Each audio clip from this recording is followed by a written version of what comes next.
Камарзе, друзья, я Давид, а это вторая часть блога «Анатомия трусости» усопшего вождя абхазских сепаратистов Владислава Ардзинба. 14 августа 1992 года. Войска Госсовета Грузии входят в автономную республику Абхазии. И как вы думаете, где в этот момент находится отец народа Владислав Ардзинба? Давайте послушаем так называемого первого заместителя министра обороны Республики Абхазии, военного комиссара тех времен Сергея Шамба. 14 числа Владислав уехал. Когда Владислав уезжал, я ему сказал: слушай, давай встретимся в Афоне, там сделаем какой-то штаб сопротивления. Ну как-то да, и разошлись, он уехал. Я приезжаю в Афон, спрашиваю, на Владислава нету. Приезжаю в Гудауты, а там уже перед администрацией народ собрался, толпа. Они не знают ситуацию все-таки. Они говорят: Владислав что говорит? Я говорю: не знаю, не могу найти. Мы знаем, где он. Связан с Владиславом, он находится в Эшере, на этой части, которая в Эшерах стояла. Лаборатория она называлась, сейсмическая. Спасибо, Сергей.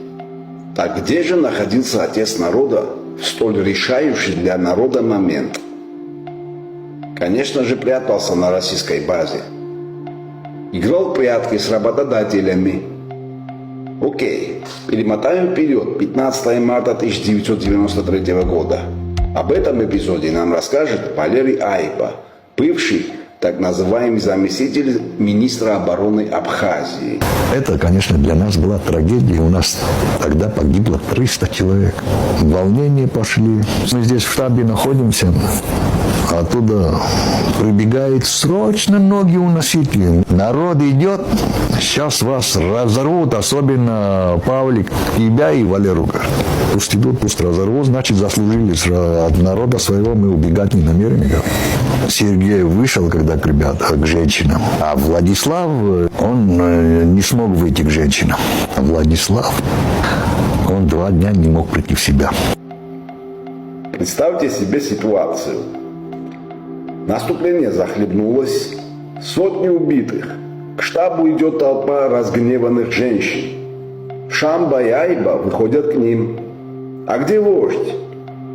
Правильно. Ардзинба снова исчез. Фирменный стиль. Главное вовремя спрятаться. Но изюминка еще впереди. Итак, кульминация эпизода. Звонок соратникам от мамы Ардзинба. А далеко за полночь. Телефонный звонок. И я поднимаю трубку. И женщина. Я даю Павлику трубку, но я по голосу понял. Я говорю: Владислава мама звонит. Павлик берет трубку. И она ему говорит: Паша, Адистин, Паша, сука, шупирлась, наравай, говорит. Валера говорит: вот такая ситуация. Я говорю: а ведь Сома? Он говорит: нет, я сам пойду. Павлик поехал к нему. Паша заходит и так посмотрел Владислав на него. Паша ему говорит: ты что, Владислав? Мы на тебя как на Бога смотрим. Ты что, говорит, пистолет перед тобой лежит, говорит, ты туда-сюда ходишь. Прекрасный спектакль, поставленный мамой вождя. Мой Владиславик так переживает. У него пистолет, хочет застрелиться. Спасите его. Серьезно, 2 дня собирался, что он там делал? Позу выбирал? Или угол получше? Нет слов, высший пилотаж от мамы вождя. Она звонит. Соратники бегут спасать.